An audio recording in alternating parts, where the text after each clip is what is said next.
Hello everyone and welcome to comfortable studies. मैं हूं Parul ma'am और आज हम करेंगे क्लास 8th का मैथ्स, जिसमें chapter number 1 rational numbers exercise 1.1 और इसका ये हम क्वेश्चन नंबर 1 सॉल्व करेंगे, जिसमें दिया है कि यूजिंग एप्रोप्रिएट प्रॉपर्टीज फाइंड। कोई भी प्रॉपर्टीज जो इसके लिए सुटेबल हो इस इंप्रेशन के लिए, उसमें हमें लगा के हमें इसका सोल्यूशन फाइंड करना है। तो हम इसको नॉर्मल तरीके से भी कर सकते थे, जैसे बॉड मास का रूल फॉलो करके, जिसमें हम पहले मल्टीप्लाई करते देन इसके बाद इनको प्लस माइनस ऐड करके इन फ्रैक्शन नंबर्स को हम सॉल्व कर सकते थे। ठीक है, वो सिंपल होता, लेकिन इसमें दिया है यूजिंग एप्रोप्रिएट प्रॉपर्टीज।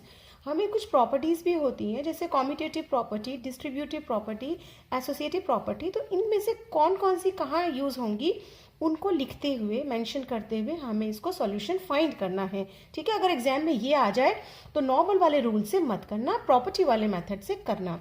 ठीक है। अच्छा, एक चीज़ है कि अगर आपको मैथ्स टफ लगता है तो मैं एक चीज़ कहना चाहती हूँ कि मैथ्स को सबसे पहले हमें उसकी थ्योरीज को समझना होता है कि आखिर होता क्या क्या है, क्या क्या उसकी प्रॉपर्टीज होती हैं, कैसे हम उनको सॉल्व कर सकते हैं।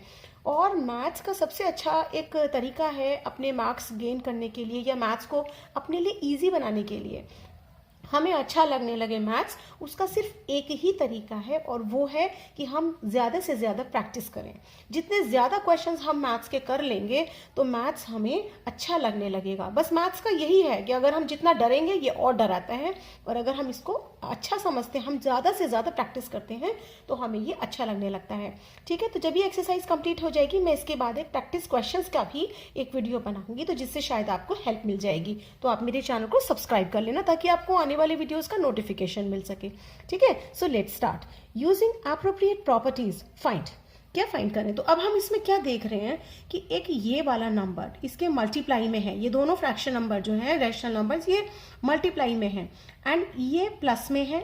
दोबारा से ये एक और नंबर है जो कि आपस में मल्टीप्लाई में है, यानी कि यहाँ पे हमें 3 यूनिट्स दिखाई दे रही हैं, एक तो ये वाली यूनिट और एक ये वाली यूनिट और एक ये अलग से यूनिट। तो अब हम इनको क्या करेंगे, देखो यहाँ 3/5 है और इसमें भी 3/5 है, तो हम इनको साथ रख लेंगे। क्यों? क्योंकि अपने कैलकुलेशन के कन्वीनियंस की वजह से। ओके, तो मैं इनको साथ लिख देती हूँ। सबसे पहले तो यही -2/3 मल्टीप्लाई विथ 3/5। ओके, इनको एज इट इज हमने कर लिया। अब हम इसको यहाँ लाएंगे इधर, तो जब हम इसको यहाँ लाएंगे तो ये विद साइन, यानी इसमें माइनस का साइन है तो ये विद साइन यहाँ पे आ जाएगा, -3/5 मल्टीप्लाई विथ 1/6। हमने कुछ नहीं किया, सिर्फ ये लिखा एंड इस वाले को हम इधर ले आए। ओके, और अब क्या रह गया यहाँ पे, ये वाला ये इधर शिफ्ट हो जाएगा, +5/2। तो यहाँ पर हमने एक प्रॉपर्टी यूज करी है जिसका नाम है कॉम्यूटेटिव प्रॉपर्टी।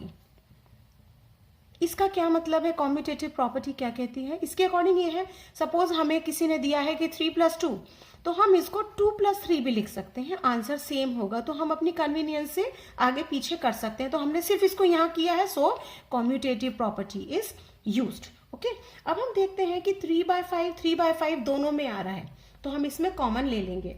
3/5 हमने कॉमन ले लिया जो दोनों में है। अब हम ब्रैकेट लगाएंगे और हम क्या देखेंगे कि अब इन दोनों में से 3/5 हमने बाहर ले लिया, तो यहाँ क्या बचा, -2/3। Very good. अब ये हमने कॉमन आ गया, अब ये बचा बीच में माइनस। अब यहाँ भी 3/5 जो था ये बाहर आ गया, कॉमन ले लिया था। अब यहाँ क्या बचा इस यूनिट में से, 1/6। यस, अब बचा नेक्स्ट क्या बचा, +5/2। ओके, अब ये जो प्रॉपर्टी हमने यहाँ पे यूज की है इसको कहते हैं डिस्ट्रीब्यूटिव प्रॉपर्टी। अब ये डिस्ट्रीब्यूटिव प्रॉपर्टी क्या है, इसके अकॉर्डिंग ये है कि अगर कोई एक नंबर है, सपोज AB + BC, तो हम इसमें B कॉमन ले लेंगे, तो A + C, यानी कि इन दोनों में जो कॉमन है वो बाहर आ गए, तो इसको कहेंगे हम डिस्ट्रीब्यूटिव प्रॉपर्टी। इसके बाद हम क्या करेंगे, ये 3/5 एज इट इज है, तो ये जो इस ब्रैकेट के अंदर वाला है हम इसको सॉल्व करेंगे। कैसे करेंगे, अब जब ये जो है माइनस है बीच में और ये जो है इसमें यहाँ डिनोमिनेटर में 3 और 6 है, तो हम इसका एलसीएम लेंगे। पहले हम इसको ऐसे डायरेक्ट नहीं कर सकते, पहले एलसीएम लेंगे। तो 3 और 6 का हम एलसीएम लेंगे, तो सबसे पहले 2 से स्टार्ट करते हैं, तो 3 and 2 3s are 6। Next 3 1s is 3 1s, तो कितना आ गया 2 इंटू 3 इज इक्वल टू 6 आ गया एलसीएम। अब एलसीएम वगैरह तो आपको लेना आ गया होगा, बहुत सिंपल है, बट फिर भी मैं समझा रही हूँ।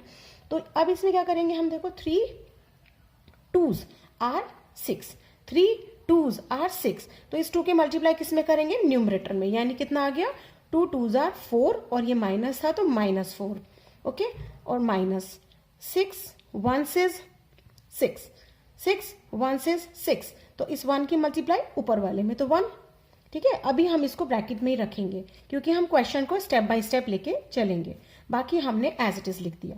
अब हम नेक्स्ट क्या करेंगे, 3/5 एज इट इज। अब हम इसको सॉल्व कर लेंगे, तो कितना आ गया इनको सॉल्व करके, माइनस माइनस प्लस, प्लस करके कितना हो गया, 4 + 1 कितना होता है, 5/6, ठीक है। माइनस माइनस प्लस, तो पहले तो प्लस कर दिया, अब साइन कौन सा लगेगा, जो बड़े वाले नंबर के आगे है, तो बड़ा क्या है 4, इसके आगे माइनस है, so it will be minus here, okay, और ब्रैकेट हम एज इट इज लगा देंगे, प्लस 5/2, ओके। अब हम क्या करेंगे, 3/5 मल्टीप्लाई माइनस का 5/6 प्लस 5/2,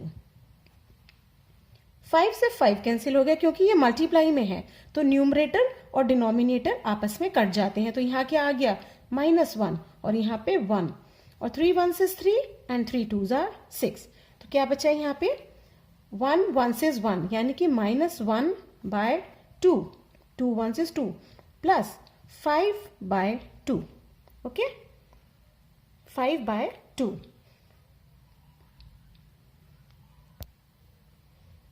अब हम इसमें एलसीएम लेंगे, अगेन इसका ये एडिशन आ गया, तो अब इसमें हम एलसीएम लेंगे तो कितना आ रहा है, 2 ही आ रहा है बेसिकली, जब यहाँ 2 ही है तो नीचे क्या आ गया 2 और ऊपर क्या आया -1 प्लस 5, एज इट इज आ गया, ये 2 1 is 2 तो 1, तो क्या आ गया, इसको अगर हम करेंगे प्लस माइनस माइनस, तो 5 में से पहले 1 माइनस कर देते हैं, दिस इज 4/2, और साइन कौन सा लगेगा, बड़े वाले नंबर का, अभी मैंने बताया था बड़े वाले नंबर के आगे क्या है प्लस, तो ये रहेगा यहाँ पे प्लस, जब यहाँ कुछ नहीं लिखते उसका मतलब है प्लस, ओके। अभी देखो फ्रैक्शन से कट रहा है, 2 1s is 2, 2 2s are 4, it means answer is 2, क्या है आंसर 2, ये हमने अपना क्वेश्चन सॉल्व कर लिया, okay. Now this is question number 2, मतलब क्वेश्चन नंबर 1 का सेकंड पार्ट है ये भी सेम है, इसमें क्या दिया है, देखो ये मल्टीप्लाई में यहाँ पे ये 1 यूनिट दी है, 2/5 मल्टीप्लाई में है, माइनस ये दूसरी यूनिट दी है, प्लस ये तीसरी यूनिट दी है, तो हम इसमें अब की बार तीनों यूनिट्स को अपनी कन्वीनियंस के अकॉर्डिंग देखेंगे कि कहाँ क्या कुछ दिख रहा है सॉल्व करने लायक, तो हमें दिखाई दे रहा है, देखो 2/5 यहाँ है और यहाँ भी 2/5 है, तो हम इस यूनिट को और इस यूनिट को हम साथ लिख लेंगे, ठीक है, और इसको हम अलग कर देंगे, तो कैसे लिखेंगे, देखो दिस इज 2/5 मल्टीप्लाई ब्रैकेट लगा के -3/7, जैसे लिखा है एज इट इज, कुछ हमने चेंज नहीं किया, चेंज क्या करेंगे, बस ये वाले यूनिट को हम विद साइन उठा के इधर ले आएंगे, तो प्लस 1/14 मल्टीप्लाई विद 2/5, ओके। अब हमने क्या बचा, हमारे पास ये बचा, तो -1/6 मल्टीप्लाई विद 3/2, ओके। हमें इनमें कुछ सिमिलर दिख रहा था इसलिए हमने इनको पास लिख दिया। अब इस प्रॉपर्टी को क्या कहेंगे आप खुद बताइए, this is called commutative property. आप ये स्पेलिंग वगैरह लिख करके देख लीजिएगा ताकि आपको एग्जाम में इजी हो जाए। कॉम्यूटेटिव प्रॉपर्टी हमने यहाँ पे यूज की। अब हम देखेंगे इसमें कॉमन क्या आ रहा है, कॉमन इज 2/5, तो हम कॉमन ले लेंगे 2/5। अब हम ब्रैकेट लगाएंगे, अब आप खुद बताइए कि क्या आएगा, 2/5 तो बाहर आ गया, तो अंदर क्या बचा, -3/7 बचा, प्लस इन दोनों में से क्या बचा, 2/5 तो कॉमन आ गया, क्या बचा 1/14, ओके। ब्रैकेट बंद कर देंगे और आगे वाला हम एज इट इज लिख देंगे, -1/6 मल्टीप्लाई विथ 3/2, ओके। अब ये कौन सी प्रॉपर्टी हमने यूज की, दिस इज डिस्ट्रीब्यूटिव प्रॉपर्टी। ये बिल्कुल फर्स्ट वाले क्वेश्चन जैसा है जो अभी हमने करा था, डिस्ट्रीब्यूटिव प्रॉपर्टी, ओके। नेक्स्ट अब हमने क्या करना है, तुम्हें बताया था इसमें एलसीएम लेना है, तो 7 और 14 का एलसीएम बहुत सिंपल है, 2 से स्टार्ट कर देंगे, तो 7 2 7s are 14। अब 7 ही बचा तो 7 ही ले लेते हैं, 7 1 से 7 7 1 से 7, तो कितना आया 2 multiply with 7 is equal to 14 LCM आ गया। तो ये बाहर वाला तो हम एज इट इज रखेंगे। अभी हम ब्रैकेट लगाएंगे, हमने एलसीएम क्या लिया 14, यहाँ क्या आएगा देखो 7 2s आर 14, 7 2s आर 14। ये अब इस 2 की मल्टीप्लाई किसमें बताई थी, न्यूमरेटर में, इसमें। तो कितना आ गया 3 2s आर 6 माइनस का 6 प्लस माइनस ये यहाँ पे था इसलिए यहाँ पे माइनस आया, प्लस 14 1 is 14, अब इस 1 की मल्टीप्लाई ऊपर में तो 1 ही आ गया। ओके नेक्स्ट माइनस, अब ये देखो यहाँ पे न्यूमरेटर से डिनोमिनेटर कट हो गया तो 3 1 is 3, 3 2s are 6, तो क्या हो गया यहाँ पे देखो माइनस, ये वाला minus 1 1 is 1 upon 2 2s are 4। Okay next is 2/5, अब इसको सॉल्व करेंगे, अंदर वाले को क्या करेंगे देखो प्लस माइनस माइनस, तो पहले तो माइनस कर लो, 6 में से 1 गया 5/14, पहले तो ये लिख लिया। अब प्लस माइनस माइनस किया था, साइन कौन सा लगेगा, बड़े वाले नंबर का, बड़े वाले नंबर है 6, इसके आगे क्या है माइनस, तो we will use minus here. Okay दो माइनस 1/4।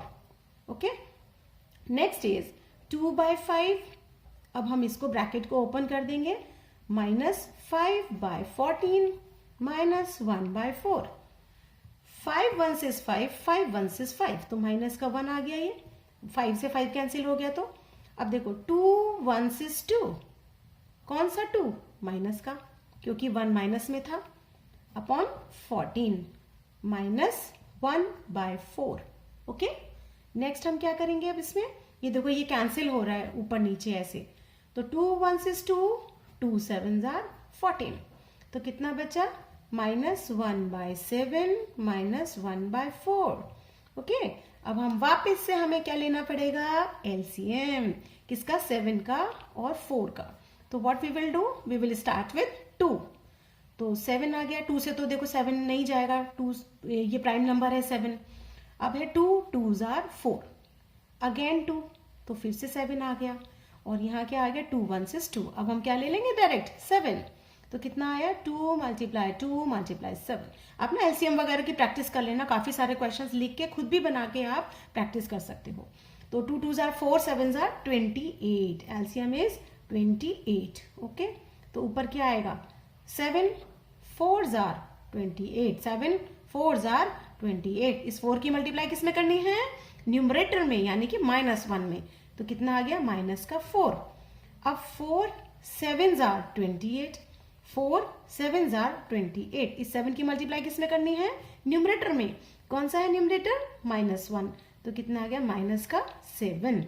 तो इसको सॉल्व करेंगे तो कितना आएगा माइनस माइनस प्लस, तो पहले तो आप प्लस कर लीजिए, 7 में 4 प्लस किया तो कितना आ गया 11/28। मैंने बताया था पहले तो आप सॉल्व कर लो, उसे क्या होना है माइनस माइनस प्लस होना है, तो पहले प्लस कर लो, और साइन कौन सा लगेगा, बड़े वाले नंबर का, बड़ा नंबर क्या है 7 है, तो इसके आगे क्या है माइनस, तो we will use minus here, and so this is the answer. अच्छा ये लगा ना इजी। अच्छा इसको प्रैक्टिस करना, और भी क्वेश्चंस हैं अगर कहीं एग्जाम्पल में है तो आप उनको करना, और प्लीज मुझे बताना कि आपको पढ़ाना ठीक लगा, तो मैं और वीडियोस बनाऊंगी ताकि आपकी हेल्प हो सके और मुझे भी अच्छा लगे, ठीक है। और मुझे जो कमी लगे तो आप मुझे वो भी बताना ताकि मैं उसे इम्प्रूव कर सकूं। तो अगर आपको मेरा पढ़ाना अच्छा लगा तो please subscribe my channel, also like and share in your study groups. So happy learning, bye bye.